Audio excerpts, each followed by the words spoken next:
तो बच्चों, जैसा कि 11 नवंबर हेडिंग हमारी डाली हुई है आज की इस क्लास की, तो 11 नवंबर हमारे भारत में किसी विशेष दिवस के रूप में मनाया जाता है। तो 11 नवंबर जो है वो राष्ट्रीय शिक्षा दिवस के रूप में मनाया जाता है, जिसको हम इंग्लिश में क्या बोलेंगे, नेशनल एजुकेशन डे। ठीक है। अब बात आती है कि राष्ट्रीय शिक्षा दिवस जो है ये किस व्यक्ति की याद में मनाया जाता है। तो ये मनाया जाता है मौलाना अबुल कलाम आजाद की याद में, जो हमारे भारत के स्वतंत्र भारत के प्रथम शिक्षा मंत्री थे। क्या थे ये? स्वतंत्र भारत के।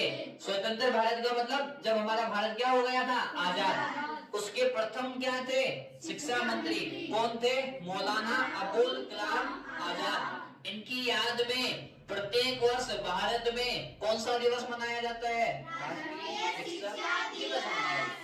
अब आइए हम जानते हैं कि भाई मौलाना अबुल कलाम जी का जन्म कब हुआ, मृत्यु कब हुई, पिता का नाम क्या, माता का नाम क्या। तो बात करते हैं मौलाना अबुल कलाम आजाद जी की। तो इनका जन्म हुआ था बच्चों 11 नवंबर 1888 मक्का सऊदी अरब में हुआ था। कहाँ हुआ था? मक्का सऊदी अरब में हुआ था। इनके पिता का नाम मौलाना खैरुद्दीन था और माता का नाम आलिया बिन्त मोहम्मद था।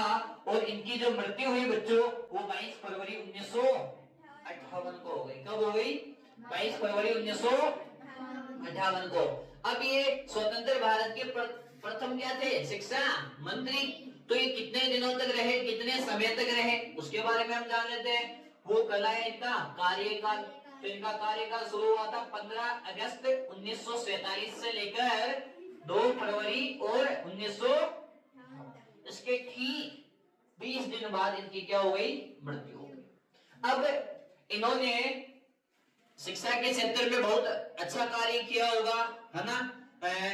हाँ, एक बात और, ये आईएनसी पार्टी के, इंडियन नेशनल कांग्रेस, राष्ट्रीय कांग्रेस पार्टी के क्या थे, ये सबसे युवा अध्यक्ष बने थे। सबसे क्या बने थे ये? युवा अध्यक्ष। कौन बने थे सबसे युवा अध्यक्ष? मौलाना अबुल कलाम आजाद जी, जो भारत के क्या थे, स्वतंत्र भारत के प्रथम शिक्षा मंत्री थे। इनको हमारे भारत का सबसे सर्वोच्च पुरस्कार कौन सा है? भारत रत्न। कौन सा है? भारत रत्न। उससे भी नवाजा गया था। कब नवाजा गया बच्चों? 1992 में। अब आप बोलोगे सर 1992 में इनकी मृत्यु तो कहाँ हो गई? 1958 में हो गई। और इनको भारत रत्न दिया जा रहा है 1900। तो बात करते हैं भारत रत्न की। तो भारत रत्न जीवित व्यक्ति को और मृत्यु व्यक्ति को भी दिया जा सकता है। मतलब मृत्यु व्यक्ति मतलब मृत्यु किसी व्यक्ति की क्या हो गई, मृत्यु हो गई, अब उसके परिवार के किसी भी सदस्य को दिया जा। ये हमारे भारत की कॉन्स्टिट्यूशन यानी संविधान में कहीं भी नहीं लिखा हुआ है कि मरणोपरांत यानी मरने के पश्चात किसी को भारत रत्न नहीं मिलेगा। मिल सकता है, ऐसे अनेकों को मिला हुआ है। लाल बहादुर शास्त्री को भी भारत रत्न कब मिला? मरणोपरांत। डॉक्टर भीमराव अंबेडकर जी को भी कब मिला? मरणोपरांत। इनको कब मिला? 1992। अब यहाँ से कोई सा भी प्रश्न आपके सैनिक और आरएमएस में बढ़ाकर दिया जा सकता है। अब हर व्यक्ति का अपना एक क्या होता है, प्रमुख विचार क्या होता है।